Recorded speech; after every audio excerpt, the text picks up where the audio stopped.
there, Riderflex Nation. Steve Urban here with more career advice and job interviewing tips for you. And as a quick reminder, if you enjoy our podcast, please remember to subscribe to our channel and like the episodes. And on today's podcast, we're honored to have Margot Micallef, the founder and CEO of Gabriella's Kitchen, affectionately called Gaby, G-A-B-Y Gaby, which also happens to be their trading symbol on the Canadian Securities Exchange. Gaby is a California-based consumer packaged goods company operating in both the cannabis channel and the traditional grocery channel. Margot is also the author of a best-selling book called It's the Landing That Counts, which is available on Amazon. Margot, thank you so much for joining us today. It's my pleasure. Thank you for having me. Can you, besides that brief intro I just kind of gave, why don't you, tell the listeners a little about yourself? Give them some background. Sure. So I'm an entrepreneur, and I've been an entrepreneur, well, frankly, all my life, even before I realized I was an entrepreneur. My formal training was as a lawyer. I was called to the bar in British Columbia in Canada, and practiced with a large law firm there for about 8 years, became a partner, and then got recruited to join a large telecommunications company here in Canada. And I became a senior vice president there, ran their M&A, which is mergers and acquisitions, for about 10 years. And then I started my own venture capital business called Oliver Capital Partners. And through that business, invested in a number of diverse businesses, including broadcasting, publishing, real estate, IT, food manufacturing, and food service. And my current passion and love is my involvement with Gaby. It's where my heart is. It's a company that I started with my sister, and I'm now building it as a legacy to her. Oh, that's wonderful. What year was the company founded, Gabriella's Kitchen? It was founded in 2007, but we didn't really get serious about it until much later. We started it almost as a bit of an R&D company to look into different wellness products. And then my sister started running the business, and then I took it over about 3.5 years or so ago after she passed away. I see. And now so Gaby is the parent company, and their brands and products associated underneath that. Is that how it works? Yeah. It's a group of companies. It's not quite as tidy as you just described, but it's a group of companies. So Gaby Inc. is the new name of Gabriella's Kitchen. We're just evolving into a more diverse name because we're no longer just about kitchens. Gotcha. And we've got multiple brands. Gabriella's Kitchen is the brand that we associate with our wellness traditional products, which would include high-protein meals, hemp bowls, sauces, and things like that. And those are sold in traditional grocery stores. And then we have a brand called Sonoma Pacific, which is a brand of cannabis products that we sell in the regulated or licensed dispensary channel in California. And then we have a brand called Sonoma Specific, which is our CBD line, which is going into independent grocery, natural and organic channels until the traditional retailers are ready to move into the CBD space, and then we'll start selling it on the backs of the relationships that we've been building over the last 3 years. Gotcha. How did you decide to go down that path, by the way? Talk a little bit about, the cannabis and CBD infused products and how that kind of ties to your overall mission and values. Well, my sister and I have always been about making a difference, and we founded Gaby after she got diagnosed with stage 4 lung cancer and was given 4 months to live and told by her doctors there was nothing they could do for her. So never being, of that personality to give up, we just decided to take matters into our own hands. So we started investigating lifestyle changes and decisions and alternative therapies. I see. So we moved to largely a plant-based diet and really embraced a holistic approach to wellness. And then when my sister passed away, I took over the business. And as I said earlier, I decided to build it as a legacy to her. And I came across cannabis as a potential ingredient. And I really knew nothing about it because I had never really been a consumer of cannabis. And so as I started investigating it, I came to appreciate the healthful properties associated with it. Mm-hmm. And it fit exactly into our mission and vision and values about changing the world, about empowering consumers, about enhancing the quality of life that each of us experience, and really giving us the control to do that within our own grasp. So we moved into the space. We brought on a chief research officer who had experience with the cannabis plant and had been doing research into cannabis and the wellness attributes associated with cannabis for about 8 years, and her name is Mara Gordon. And we work with Mara and others to formulate really differentiated products that are aimed at wellness.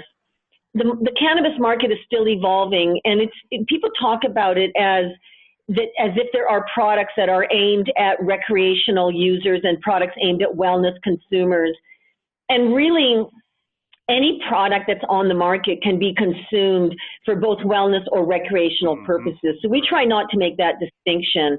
Gotcha. But we are in market with a number of diverse products. So we're in market in the cannabis market with flower, pre-rolls, vaping oil, shatter, resin, as well as edibles, topicals, tinctures, and concentrates. So quite a diversity of products that can be used really for whatever intention or purpose a consumer may want to use it. And then we're in the traditional space with our wellness food products, which include hemp bowls and some other products. I really commend you for, being one of the early brave souls to take a company with food products in traditional, grocery outlets and be brave enough to say, hey, you know what, we do play in that arena, but we're also brave enough to go over into the cannabis and CBD infused products as well. Correct me if I'm wrong, but I think early on, several years ago, companies were either a regular, we'll call it a regular food company, or you were a cannabis CBD infused company. You weren't both. And you were one of the first ones to be brave enough to do both. I really commend you for that move. And I think it was a great move. Go ahead. I was just going to add, we've always looked at cannabis as an ingredient, and we've always looked at the cannabis industry as really a consumer packaged goods industry. That's our background. We understand it. So right now we have to bifurcate the products that we sell into two different channels, but eventually everything will be sold in the mainstream channel. Just like you can buy alcohol in a government-owned liquor store or a specialty wine store or a mainstream grocery store. Consumers want products that they consume on a regular basis to be ubiquitously available and convenient. So eventually it'll all end up in mainstream. It may take a few years, but it'll all end up there. And at the end of the day, when all of the excitement and hoopla around cannabis dies down, people will realize it's only an ingredient, and it'll be included in a diversity of products. I completely agree. Right now, for today, where can people go to purchase your products? What's the best channel to go through to purchase the products? And what are a couple of your best sellers, if you don't mind? Sure. So traditional products, which are our hemp bowls and our high-protein meals and things like that, would be sold in the mainstream grocery channel. And that would include Sprouts, Whole Foods, Bristol Farms, Safeway, Vaughn's, Publix, just to name a few. We're in 3,400 retail outlets across the United States.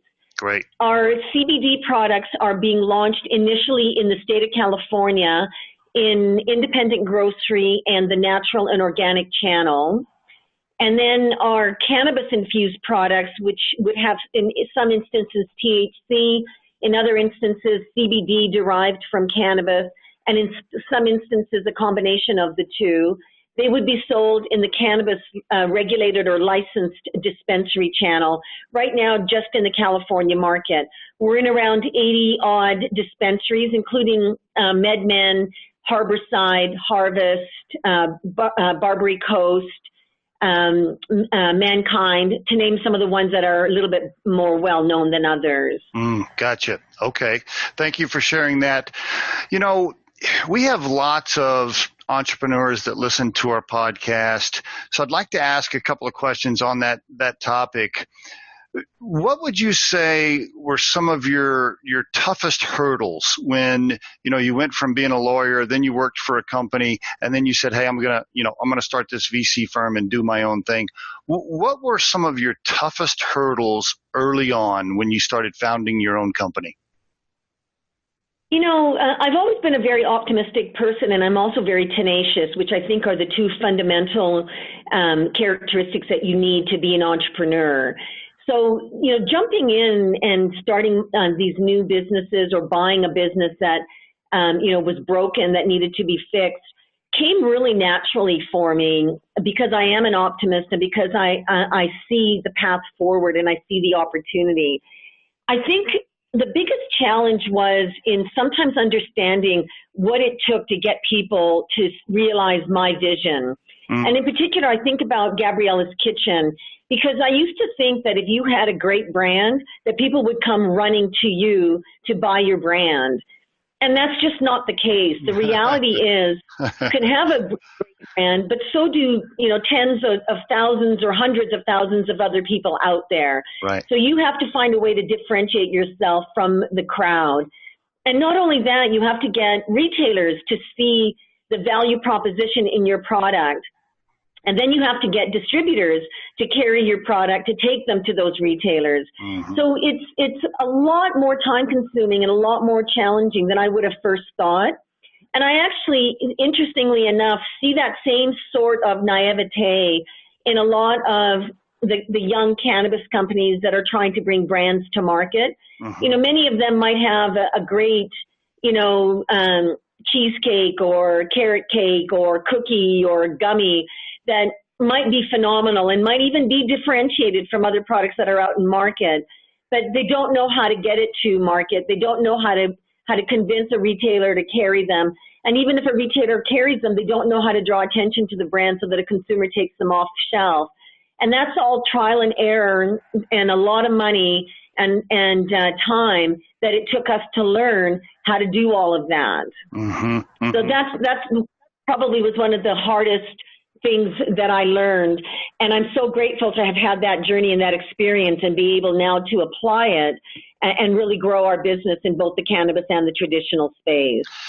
If you were to give some advice, let's say there's and we'll even say female executives, women entrepreneurs that are or they're thinking about being an entrepreneur and they just haven't launched their boat yet, but they want to, and they have a vision, they have an idea for a product, but they're still in that W-2 job working for somebody else, and they're nervous and they just haven't made the move yet. Is there 2 or 3 pieces of advice you would give those folks? I think the fundamental piece of advice I would give, and I'll borrow from Nike here, is to tell people to just do it. Right. And my view is that you will never have all of the information you need to be 100% certain in any decision that you make in life, let alone one to become an entrepreneur. Mm. You never know or feel that it is the right time because there's always reasons not to do something. Mm-hmm. The biggest thing to do is take one step forward. Sometimes people get confused and a little bit intimidated because they think too far ahead. So the first step you have to do or take is just to do it, just to say, I'm going to do it, quit your job, jump in, figure out the first thing you need to do, take that step forward, and then figure out the next step and take that second step forward. Mm. And one thing to always bear in mind is that everybody who takes this kind of leap, or frankly, everybody who does something that's out of their comfort zone, feels just as frightened as you're feeling right now trying to make this decision or trying to make a go of your business. Mm. But the trick is to take one step forward at a time, to feel the fear, but to do it anyways. That's great stuff, Margot. Really good stuff right there. Very inspirational. I couldn't agree more. Tell us about your book. I'd like to hear just a little bit about It's the Landing That Counts. What was the inspiration there? And talk to us, what's the book about, et cetera. Give us an overview. Well, I had the idea to write the book for about 10 years before I actually got around to writing it, and I chose the title virtually from the beginning, 10 years prior to writing it. And what happened is I got fired from a very high-profile job, and I was devastated. And the experience that one goes through when you suffer a job loss is really quite devastating. Mm-hmm. And it's very interesting because we relate to who we are so closely by what we do. And when all of a sudden that rug is pulled out from under us, we almost feel lost and don't really know how to relate to ourselves, how to explain to people who we are, and how to overcome the shame and fear associated with that job loss. So right from the beginning, I'm a problem solver. So as soon as I got fired, I went through that period of mourning and the period of shame and confusion and people abandoning me because I no longer was able to help them and I no longer had this high-profile job. Mm-hmm. So I immediately set to work to develop the next chapter of my life. And in going through the journey, I came to appreciate that if you're going to live a wholehearted life, you're going to have people knock you down. It's like Mike Tyson said, everyone has a plan until you get punched in the face. And if you're going to live a wholehearted life, you're going to get punched in the face over and over again. Right. And it's really about how you land. It's not really about falling down. Go ahead and fall down, but land well and get back up on your feet and get going again. And that's ultimately what I did, just taking one step forward at a time. And then I came to appreciate that I could share that experience because it wasn't only an experience related to job loss. It's an experience related to any kind of loss or state of confusion or state of inertia that people might need to be shaken up from to move forward to the next chapter in their life. So the book is about, how to talk to yourself, how to overcome obstacles, how to land well, how to have the courage to move forward, how to interact with people so that you can be both authentic, vulnerable, and still protect yourself. And really, how to take control of your life so that you can find what I call peace, happiness, and prosperity on your own terms. That's great. And it's available on Amazon. Is that correct? Yes, it is. Okay, fantastic.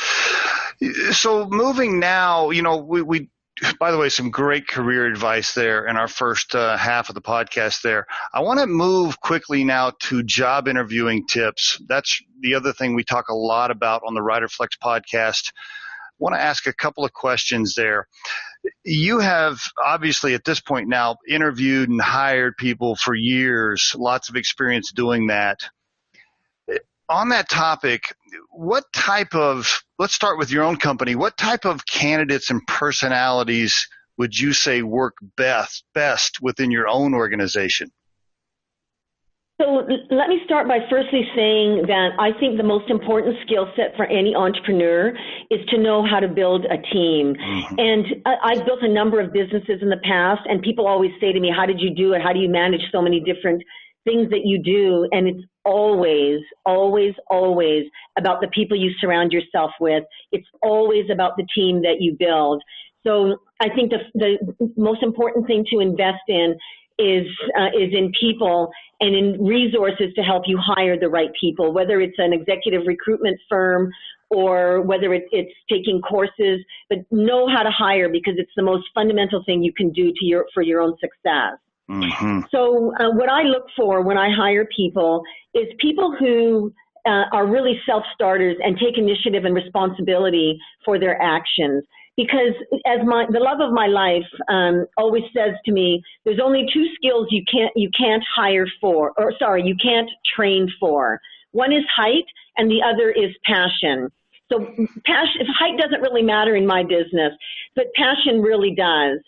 And so what I want is people who jump in with both feet, who embrace all of the opportunities, who don't wait to be told what to do, who take responsibility for their actions, and frankly, who take responsibility even for things that maybe other people might see as being out of their own control. I remember when I bought a business and it wasn't doing very well, and I brought the team together and I asked them, what we could do to improve things. And the reply I got was, well, it's the weather. We've had really bad weather and people just don't go out. And if they don't go out, they don't shop. And if they don't go out and shop, we don't get revenue. And I just looked at them and I said, wow, it's that easy. And they all went, yeah, it's the weather. And I said, great, you guys are all fired. And I was, joking, but I wanted to make a point. Right. And the point was, if I have to just do a rain dance or wait until the weather picks up, why are you all here? Right. And I said, let's start again. Let's try to identify what it is that we can take control for. And if there's nothing that we can take control of or believe that we can influence, then let's start with the weather. What do we have to do to change the weather? And that's my attitude. I believe that if you feel that you can control every element that impacts your business, then you have the ability to make a difference in your business. If you feel that all of the elements or most of the elements are outside of your control, then you will not feel that you have any ability to improve or impact your business, and you might as well just give up. I love it. Love that. Love it. Is on the interview side, have you developed a couple of 2 or 3 favorite interview questions that you love to ask when you're visiting with a candidate? It goes, all the questions would be variations on a couple of different themes. One is, and I like to ask people if they feel that they're lucky. And I like that question because I think it shows people's optimism or pessimism. Because the reality in life is that I think we are all equally lucky and equally unlucky. But some people tend to focus on the lucky aspects of their life and therefore the positive impact that the world has on their life. And some people are the opposite. I want to surround myself with people who are positive, who find the luck in the world and use it to their advantage. So that's one question that I like to ask.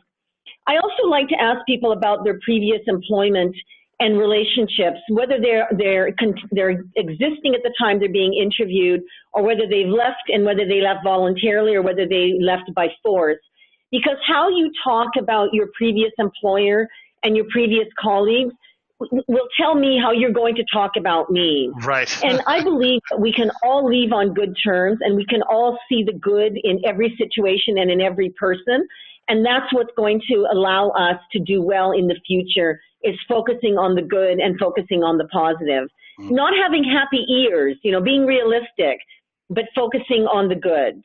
I like it. Love it.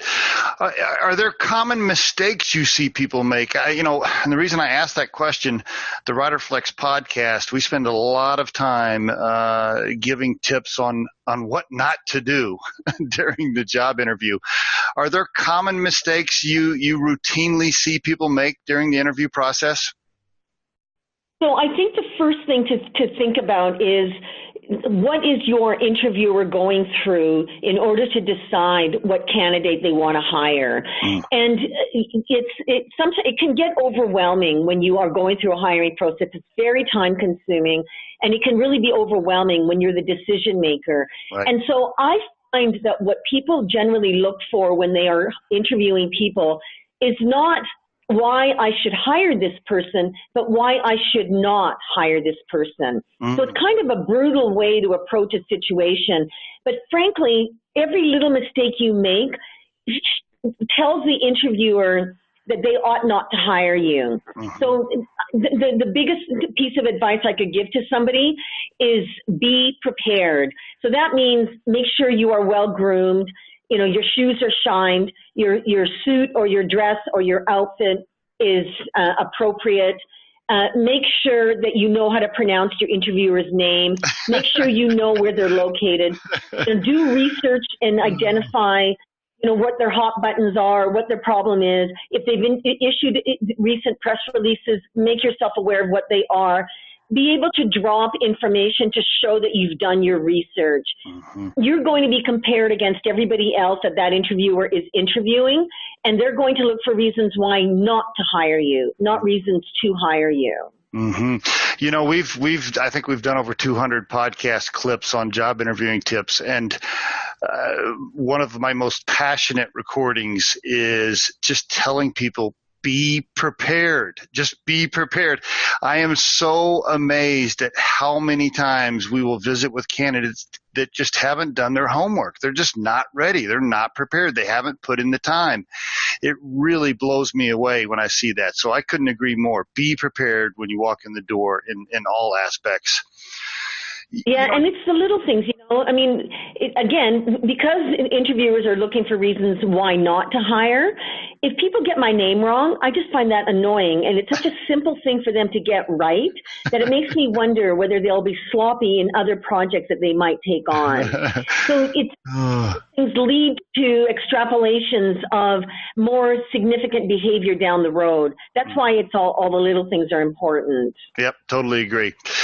You've had such a great career so far. I mean, really, congratulations on everything you've accomplished. And also, it looks like a bright future with what's happening with Gaby. And I could keep you on the phone for another hour because truly inspirational stuff. But to move into wrap-up phase, I want to ask two more questions. Looking back on your career, if you could, at this stage in your life, if you could visit with your 21-year-old self and give her any advice, what would you tell that young Margot? So I would say two things. The first is set your sights high. You have within you the ability to be truly great. The second thing I would say is relax. Aim high, but understand that there will be ups and downs, and that at the end of the day, it all works out. Gotcha. Do you wish you had started your own business sooner? I 100% do. The funny thing is, before I went to law school, in between my undergraduate degree and my law degree, I actually started a business with my sister that I totally forgot about. And we were watching my grandmother one day. She was crocheting, doilies in her favorite chair. And I picked up a magazine, and there's this crocheted bathing suit being worn by this really attractive model on the front cover of some sports magazine. So I looked at my sister, I looked at my grandma, and I looked at the magazine, and I said to my sister, we should do this. We should start a business as our summer job, hire people that know how to crochet, many senior citizens, this is what they do, and make these crocheted bathing suits, and then go up and down our community and our city and sell them to retailers because they're really popular right now. So we did. We advertised, hired people. We bought, patterns. We bought the beautiful cotton. We made these bathing suits. We went up and down, the city, sold them all, made enough money to go back to school. She went to film school. I went to law school, and I totally forgot that I had this entrepreneurial bent. That's great. And then, 20 years later, I kind of revisited it and thought, well, I've always been an entrepreneur. What's taken me so long to realize? You've had the entrepreneurial bug for a long time. And, you just touched on something. I think a lot of people do have the entrepreneurial bug, but they just don't go for it. Like you said earlier, just do it. Just go for it. What's the worst? The worst thing that could possibly happen is that it fails and you just go get a regular job again. Right? I mean, 100%. So just go for it. Last question. One of my favorite questions, and a mentor of my own challenged me with this a while back. I was visiting with him at his business. We were sitting outside on a late Friday having a glass of wine, and he said, Steve, he said, what's your core purpose? And I kind of struggled answering the question. I was 50 years old at the time, and I was thinking to myself, gosh, I guess I should know the answer to that at this stage of my life. And I thought about that for weeks and weeks before I had a really good answer. And so I love to ask people the question because I think the answer changes depending, where you're at in life. And so for you now at this stage in your life, what would you say is your core purpose, professionally at this stage moving forward? So it's really been the same purpose. It's just changed how I actually apply it. So I've always been about changing the world, and I chose to change the world through business. And so I've always mentored and assisted people, young people in particular, as I got older, to succeed in business. So I used to do it on a one-on-one basis. You know, people didn't necessarily need to come to me and say, will you mentor me? I just took it upon myself to help where I saw people with skills or with abilities that maybe weren't aware of how good they were.